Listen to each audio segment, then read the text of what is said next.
RL Location Automobile. Pour toutes vos locations de voitures et utilitaires en Guadeloupe, faites appel à RL Location Automobile. Avec RL Location Automobile, réservez en toute tranquillité, 7 jours sur 7, 24 heures sur 24. RL Location vous propose une large gamme de voitures et d'utilitaires au meilleur prix sur le site internet www.rl-location.com. RL Location, c'est aussi l'assistance et la livraison. Pour tout renseignement, contactez-nous au 05 90 106 687. RL Location Automobile, la location en toute simplicité. Attention, chez RL Location offre exceptionnelle en ce moment pour un véhicule catégorie A, minimum 10 jours, 12 € par jour. Un véhicule catégorie B, minimum 10 jours, 18,90 par jour. Guadeloupe, actualité.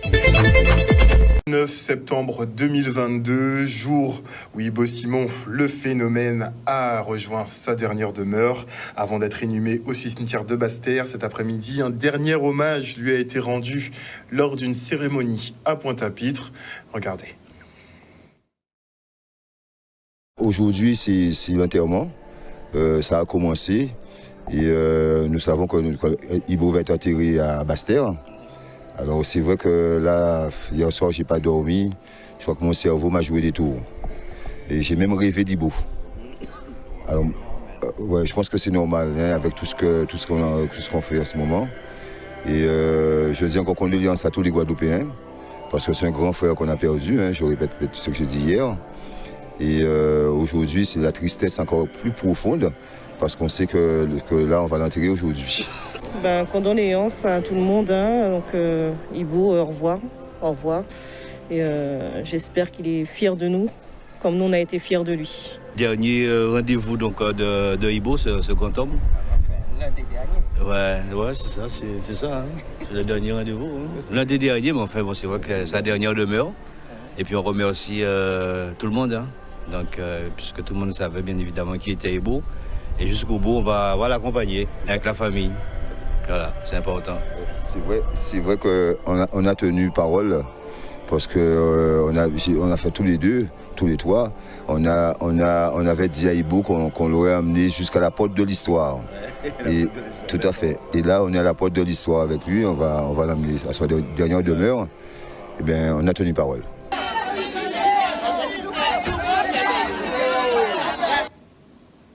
Et pour ceux qui veulent, donc, l'intégralité des funérailles sera diffusée après la coupure pub de 19h. Et pour le nouveau directeur du CHU de Pointe-à-Pitre, la réintégration des personnels soignants ne pourra se concrétiser que dans le cadre d'une évolution de la loi. Pas de quoi se démonter pour les syndicats qui persistent et signent une poursuite des négociations, même en plus haut lieu. Ces derniers entendent obtenir gain de cause puisque tous les fondements sur lesquels les autorités se basent pour l'obligation vaccinale sont finalement non avenus. Ils tenaient une session d'information sur le BIC à résistance. Le reportage.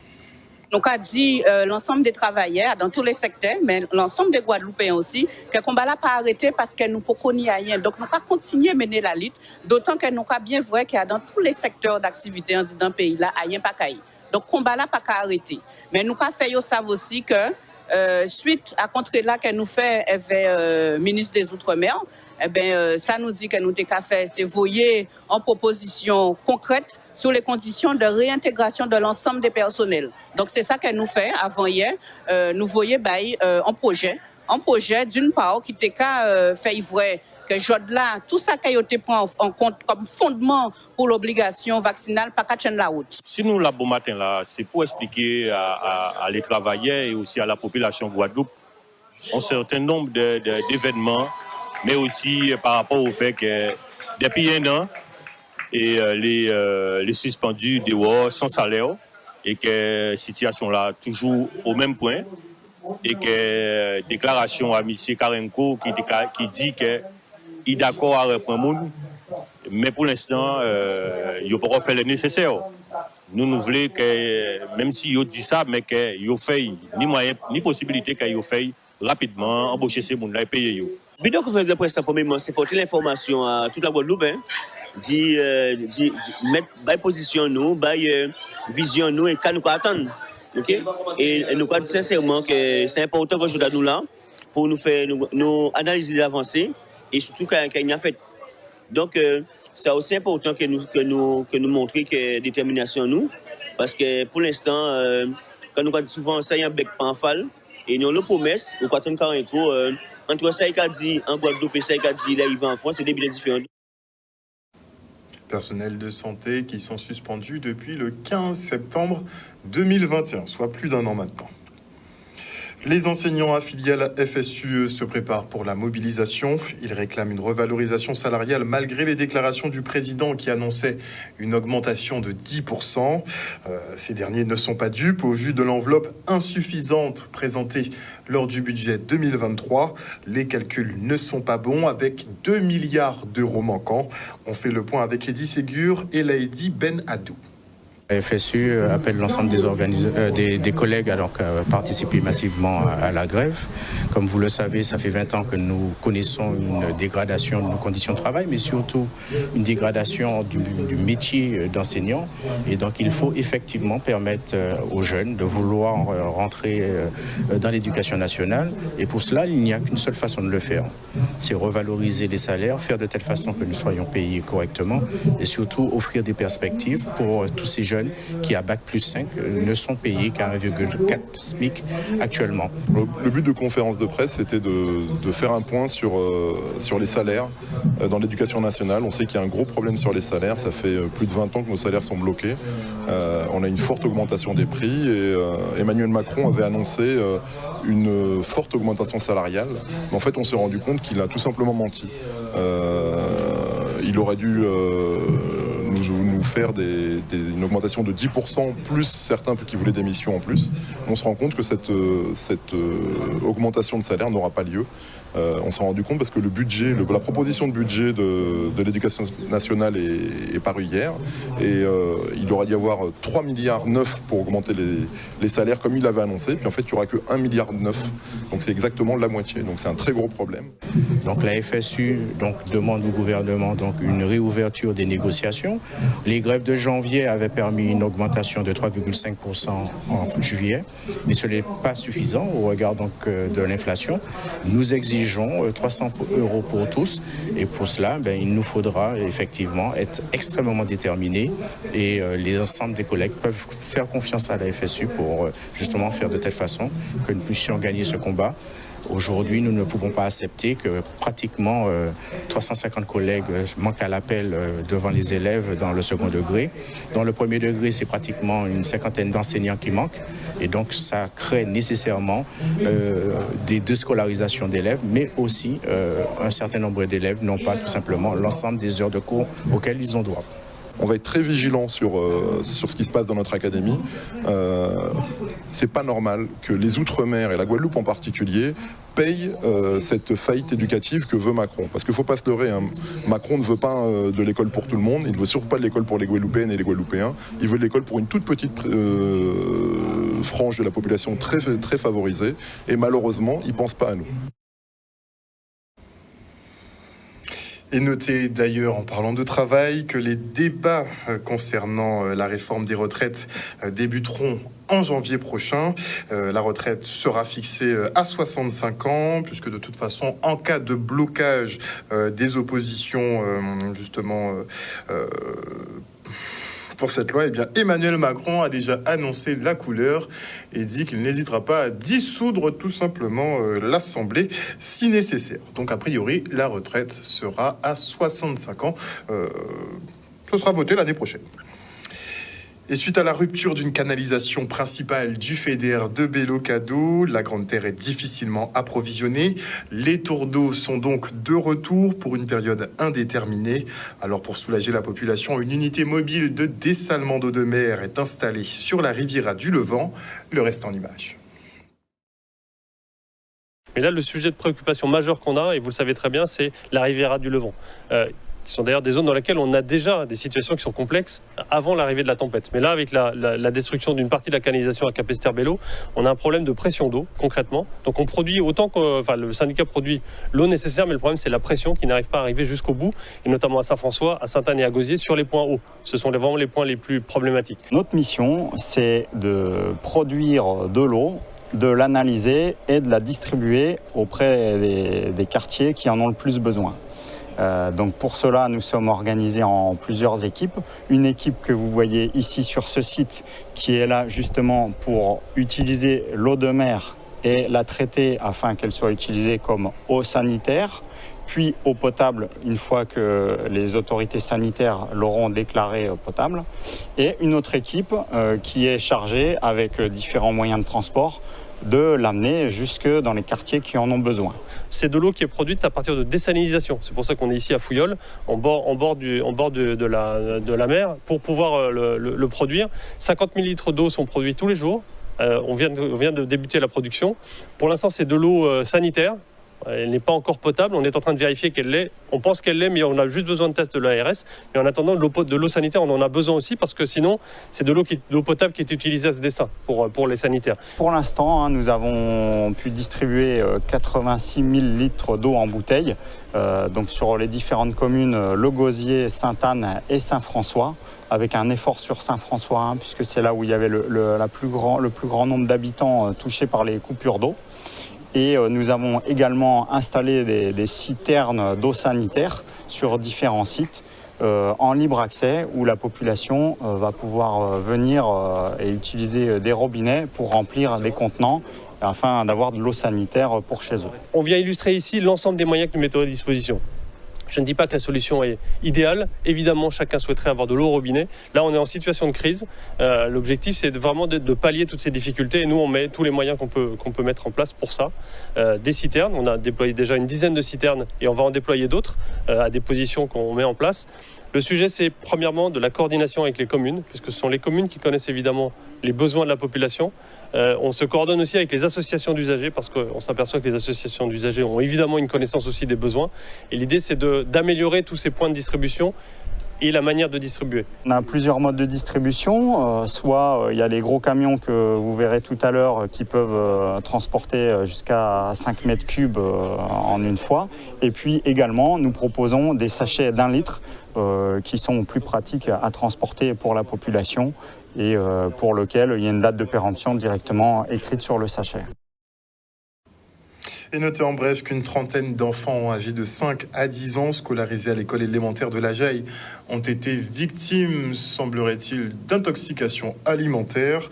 La plupart ont été pris de vomissements, de maux de ventre et de diarrhée.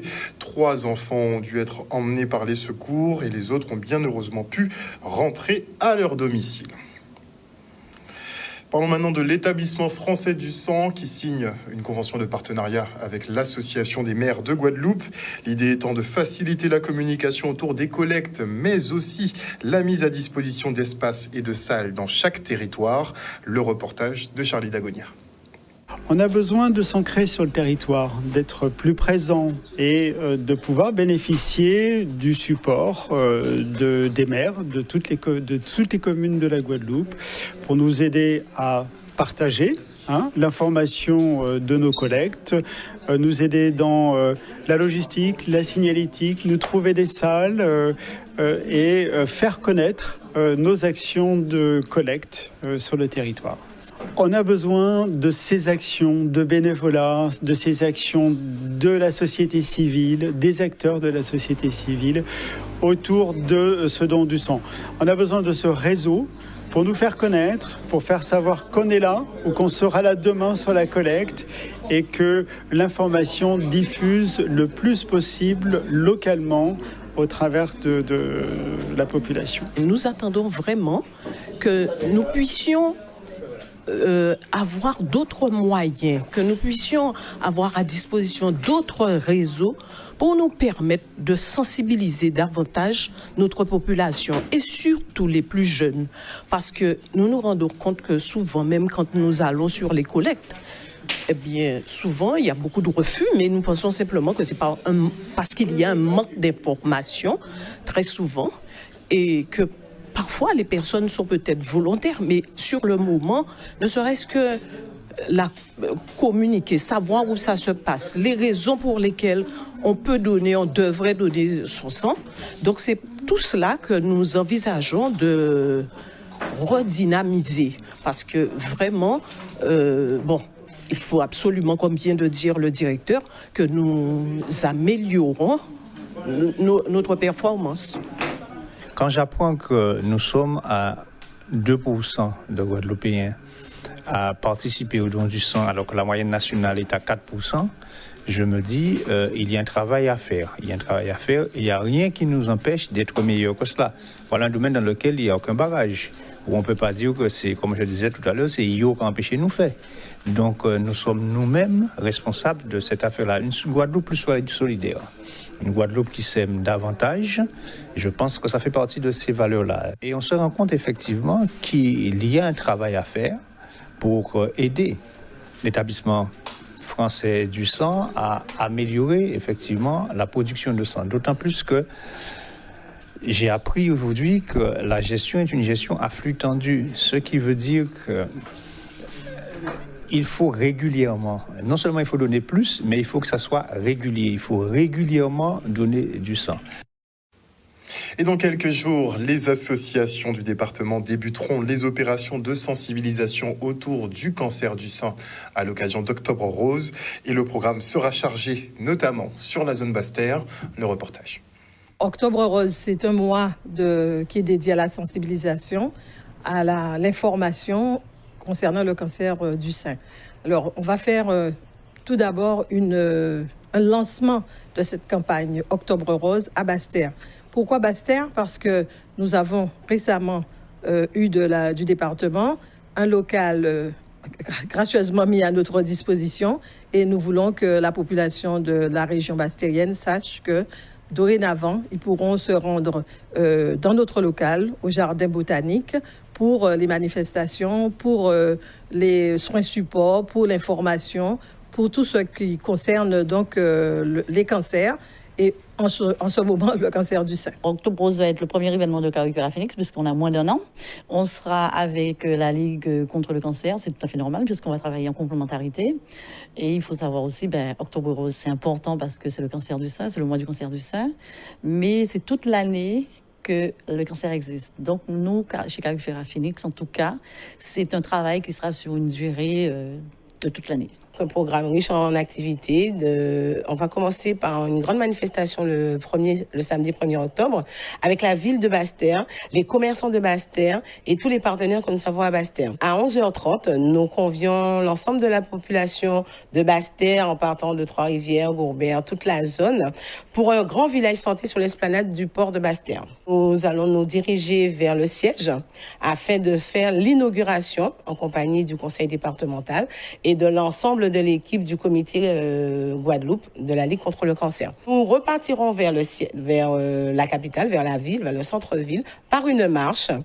À l'arrivée de la marche, nous aurons, je pense, une prise de parole avec l'ensemble des élus qui seront avec nous, nos partenaires, les invités, et nous aurons en finale une illumination comme depuis 3 ans, donc ça sera la 3e édition, de la façade de la mairie de la ville de Basse-Terre. Et donc beaucoup d'associations entendent justement organiser des opérations pour promotionner effectivement les campagnes de dépistage notamment du cancer du sein. Et parmi elles figure le Lions Club et nous avons sur le plateau Martine Canu, sa vice-présidente. Bonsoir. Bonsoir. Elle est en compagnie de Joanne Garand qui est... Joanne Giraud. Joanne, qui est donc gérant de Point S, donc un partenaire de cette opération. Exactement.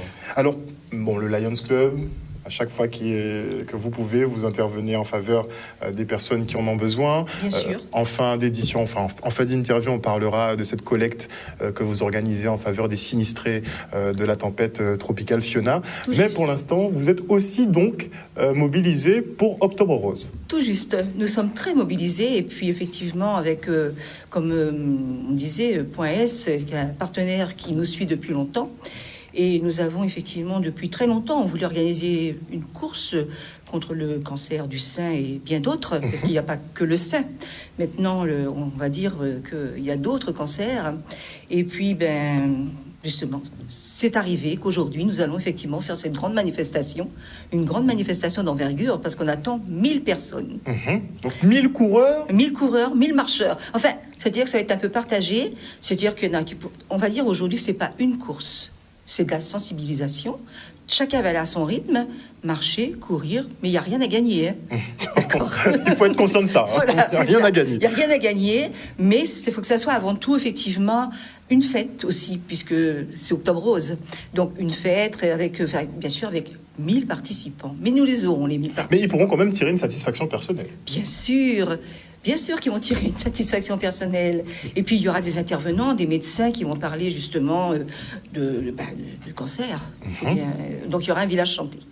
C'est vrai que le cancer du sein, chaque année, on essaie d'augmenter un petit peu la communication autour, puisque les femmes, parfois, tardent à se faire dépister. Les femmes qui tardent. Les hommes c'est vrai, aussi. c'est vrai. Parce qu'on dirait qu'ils ont peur, finalement. Ah non, mais nous, c'est particulier. Je pense que nous, c'est particulier. Il ne faut pas avoir peur. Il faut y aller.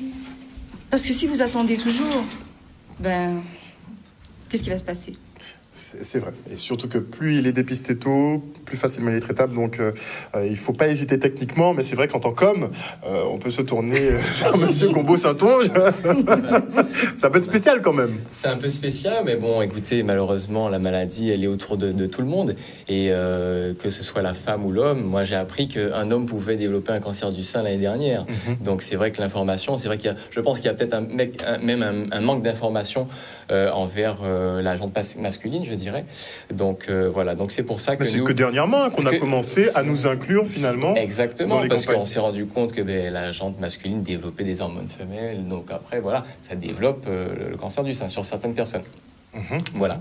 Donc aujourd'hui, nous, .s, on s'est développé, on s'est associé avec le Lions Club pour développer cette magnifique opération qui aura lieu le 9 octobre. Voilà, le 9 octobre, dès 7h du matin. Donc, j'invite tous les partenaires et tous les partenaires et tous ceux qui veulent, les sportifs, les pas sportifs, les papas, les mamans, les enfants de 7 à 77 ans, de venir à cette magnifique opération avec laquelle nous avons de magnifiques parrains et marraines, Chris et Carole Venitolo, qui ont joué le jeu avec nous et qui seront là sur place pour justement embellir cette manifestation. Et le plus beau cadeau qu'on pourrait avoir aujourd'hui, ce sont ces 1000 participants. Aujourd'hui, je répète, on est à plus de 550 participants à l'heure actuelle. Donc 550 inscriptions déjà réalisées. Déjà réalisées. Donc n'hésitez pas à vous inscrire sur chronounivers.com. Voilà. Et vous aurez aussi le QR code qui va apparaître à l'écran justement pour vous inscrire. Oui, nouvelle technologie. Plus facile. Voilà. Donc on innove en même temps sur le support et sur l'événement. Donc je pense que là c'est notre première édition parce qu'on s'est illustré sur plusieurs années, enfin antérieurement, parce qu'en fait avec le Covid malheureusement on n'a pas pu exploiter comme il se devrait cette manifestation. On faisait par des opérations autres. Sur des récoltes de fonds, des reversements à la Ligue contre le cancer. Et cette année, on a innové, on sera avec la Ligue contre le cancer et ainsi, donc les fonds seront reversés directement à la Ligue contre le cancer et ainsi qu'à l'association Les Amazones qui lutte contre le cancer du sein. Voilà. Donc aujourd'hui, c'est simple, je donne un seul rendez-vous. C'est le dimanche 9 octobre. Si tu as mis tes belles petites chaussures de sport, c'est parti, on pourra y aller. Et en tout cas, c'est pour toute la famille. Et voilà. Donc, petit parcours de 5 km. Donc, 5 km, petite mise en jambe. Ouais, exactement, petite mise en jambe. Et il y aura Julien Coach Guadeloupe qui va nous échauffer. Il y aura un échauffement avant. Donc c'est pour ça que tout le monde doit être là à 7h. Effectivement, c'est un petit peu tôt, mais c'est pour la bonne cause. C'est l'heure des marcheurs. Voilà, l'heure des marcheurs. Le soleil n'est pas encore bien levé, donc c'est parfait. Donc à 7h, rendez-vous au parking de .s à Jarry. Pour un échauffement, petit déjeuner, il y aura vraiment tout sera bien organisé. Donc venez, et puis on est parti pour 3-4 heures d'opération solidaire et humaine. Donc voilà, donc la participation c'est 10 €, c'est juste 10 € pour sauver peut-être des vies. Exactement. Et pour reculer la maladie. Donc c'est pour sauver des vies, donc venez 10 €. Et c'est comme vous voyez à l'écran, c'est www.chrono-univers.com et je vous invite à vous inscrire. Dès maintenant, tout de suite, voilà, avec les réseaux. Et pour le rappeler, le samedi 1er, donc samedi qui vient, samedi 1er, à .s à Jarry, voilà, donc de 9h à 16h, samedi 1er, nous serons là pour vous accueillir avec l'équipe de Chrono Univers pour faire votre inscription en ligne. Si vous avez un petit problème avec Internet, pas de problème pour ça. Donc, à Ville, nous avons fait des marches à Bazotte et vous récupérez votre dossard et votre t-shirt. Chaque problème, une solution. Voilà, il n'y a pas de problème. Voilà. C'est point S. Voilà, pas de stress, il y a point S. En tout cas, on s'associe à cette maladie parce que, je répète encore, c'est comme je voyais le don du sang, c'est quand même un fléau aussi, où il y a de l'information, mais c'est vrai qu'on a une certaine réticence pour cela.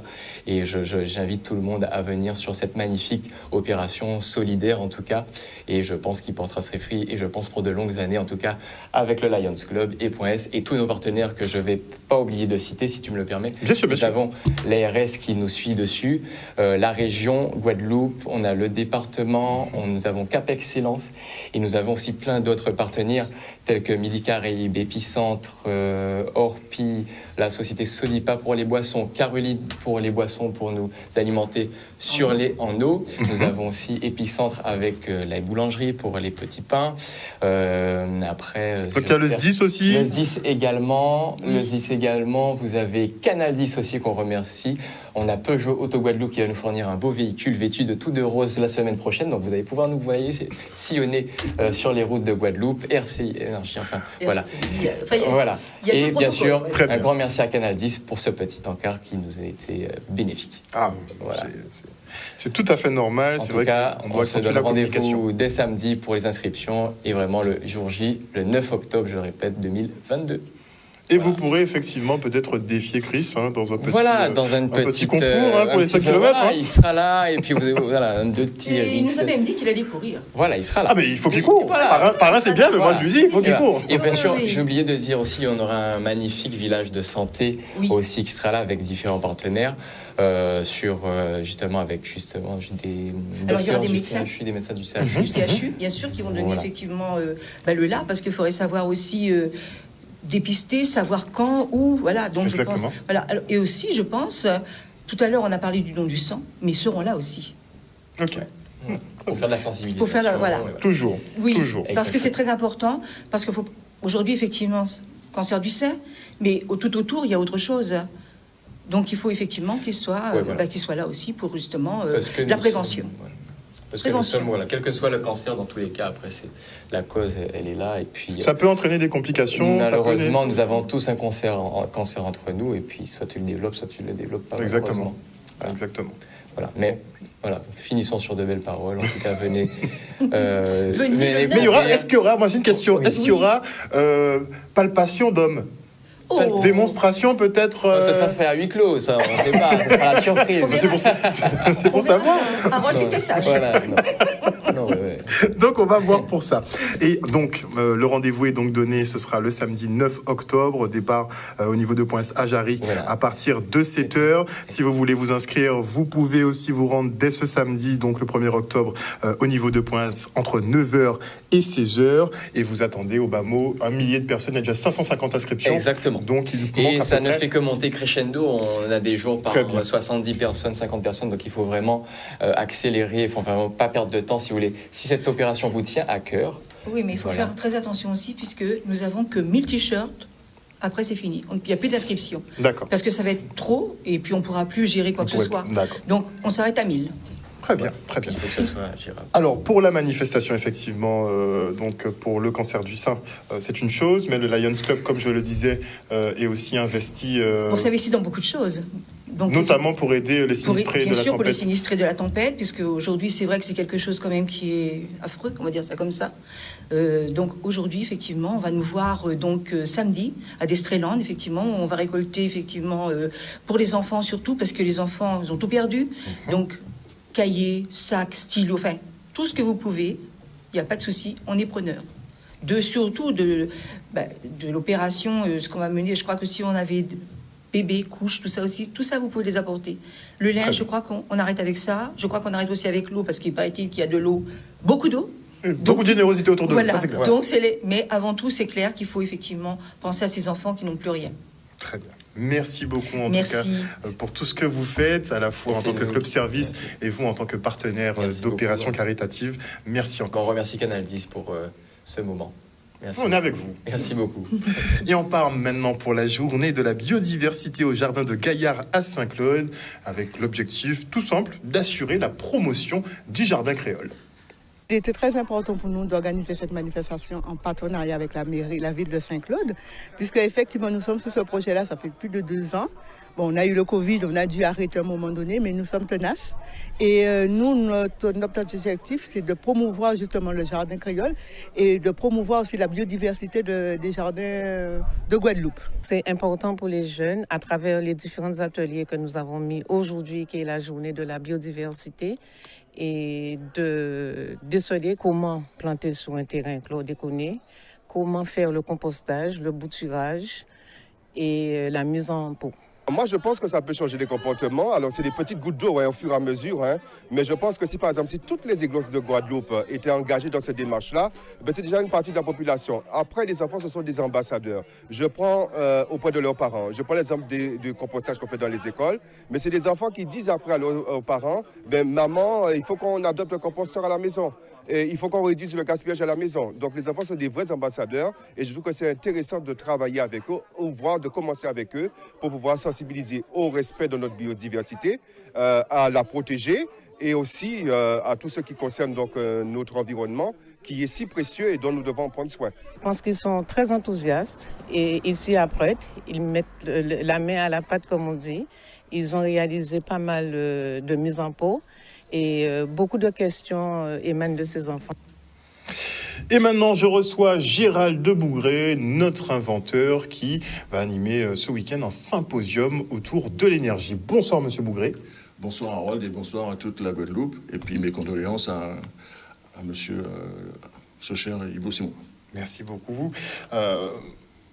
Vous nous préparez donc une conférence, enfin un symposium autour d'une question cruciale, à savoir ces enjeux énergétiques. On sait que le monde est en pleine bouleverse en ce moment. Tout le monde est en train de chercher à gauche, à droite, où est-ce que je vais m'approvisionner, en quel type d'énergie je pourrais m'approvisionner.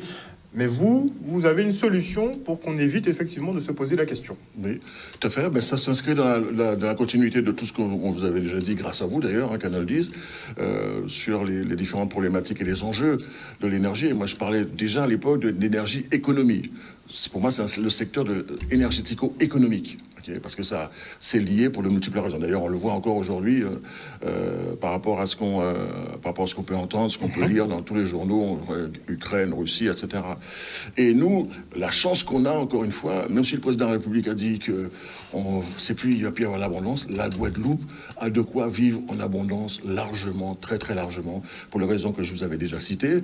Et en fait, le symposium en question, il va permettre de faire un point d'étape pour continuer de faire comprendre aux Guadeloupéens, parce que le problème qu'on a à la base, c'est pas tant les problèmes techniques, financiers, je vous l'avais déjà dit, c'est surtout de faire en sorte que la population guadeloupéenne, du plus petit au plus grand, de 7 à 77 ans, quel que soit son niveau social, quel que soit ce qu'il fait, le jeune du 4 chemins comme autre, il puisse déjà être informé à son niveau, avec son langage, des potentiels qui existent, des actions qui ont déjà été menées par des Guadeloupéens directement dans le cadre de ce qu'on vous avait déjà dit. Par exemple, on a déposé un projet le 31 mai dernier, UGA Géo4G.H2, une Guadeloupe d'avance, géothermie de 4e génération et hydrogène.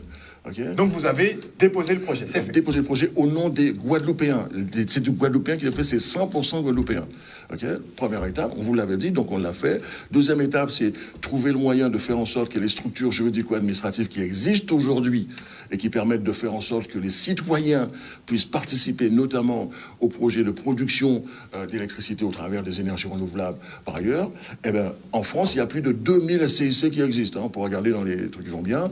CIC, c'est sociétés coopératives d'intérêt collectif. Ils ont créé ça. Il y a des sociétés, des entreprises solidaires d'utilité sociale. Il y a des sociétés à mission. Bref, il y a toute une gamme de structures juridico-administratives que le législateur a mis en place pour faire en sorte que justement cette richesse-là et ces possibilités-là ne passent pas uniquement dans le main du capitalisme débridé tel qu'on a pu le connaître. Et donc, là encore pareil, à l'occasion de ce symposium, on va pouvoir dire que la SCIC en question elle est en train de se finaliser en train de création. Donc, je suis le président dans un premier temps pour pouvoir faire en sorte qu'il n'y ait pas de raté dans ce qui va venir après. Et donc, à cette occasion-là, on avait aussi mis en place, il y a 2-3 ans,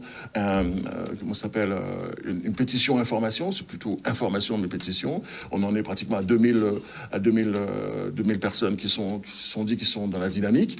Okay, et ces mêmes personnes sont celles qui doivent devenir adhérentes aussi à la société coopérative d'intérêt collectif. Donc n'importe quel Guadeloupéen peut adhérer à cette entreprise. Adhérer avec 1 euro symboliquement parlant, mais s'il peut mettre plus, il peut mettre plus, avec pour objectif de faire en sorte qu'au moment où ces centrales, d'ici 2 ans et demi, 3 ans, vont voir le jour, la société coopérative d'intérêt collectif qui s'appelle KENERES, Carukera Énergie, Économie Sociale et Solidaire, elle soit prête et, positionnée avec ce qu'il faut pour pouvoir participer à la société qui est prévue d'être créée, avec la participation d'ailleurs de la communauté d'agglomération du Grand Sud Caraïbe et, de la ville de Bouillante, c'est prévu comme cela, elle soit dedans pour faire en sorte que cette ressource puisse être exploitée directement pour et avec les Guadeloupéens de par ailleurs. Et la chance qu'on va avoir, comme je l'ai dit aussi, c'est que si on m'avait écouté, j'aime pas trop dire ça, mais il y a quelques années... Il y a 10 ans, déjà. Oui, il y a 10 ans.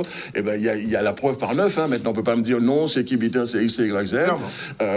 Il y a une société qui fait 6,4 millions en moyenne de bénéfices là-dessus.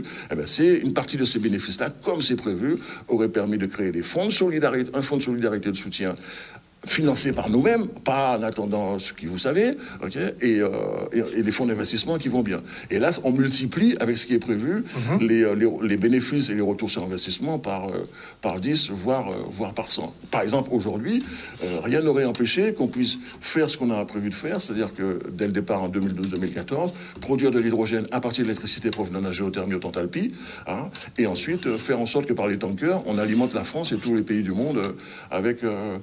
Alors, je ne sais pas si vous avez suivi un peu l'actualité, mais la centrale géothermique de Bouillante, justement, invitait la population à s'intéresser à cette énergie. Bon, c'est clairement dans la suite de votre discours, j'imagine. Ça m'étonnait d'entendre le directeur, justement, dire que les Guadeloupéens devraient peut-être se pencher sur la création d'une nouvelle usine, d'une autre usine qui viendrait compléter l'équipement déjà en place. Oui, c'est prévu depuis bien longtemps, je l'avais dit. Même le président Macron, il est informé de tout cela, parce que moi, j'informe toujours tout le monde. Sarko, je l'avais fait avec le ministère de l'Environnement, etc.